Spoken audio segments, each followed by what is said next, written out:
Before JRA, it was close to about like 5,000 to be honest, a month. Now with JRA, it jumps up to like 20K, 30K, make up upwards to, depending on the area, like 50,000, yeah. We started back in like 2010, 2009.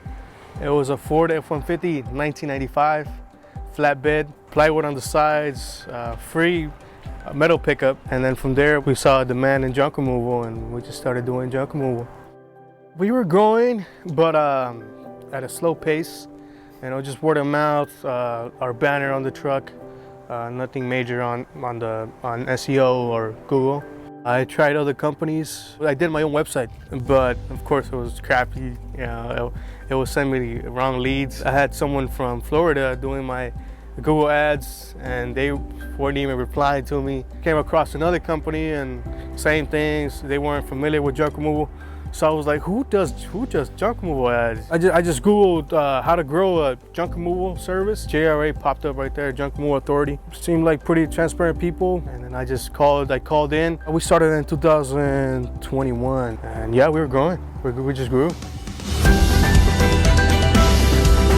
We just started growing at a rapid pace. At first, it was kind of hard to keep up because there was so much demand. We had to get 2 trucks that year. I used the SEO, the Google ads, the call center. We got the website as well from JRA. After the first 2 weeks, it just started picking up out of nowhere.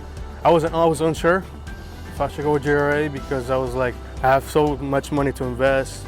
I don't know if I should do it. It gives me the freedom to be right here, right now, while the guys are out there working. I can go on a 2-week vacation, and then the business is still running.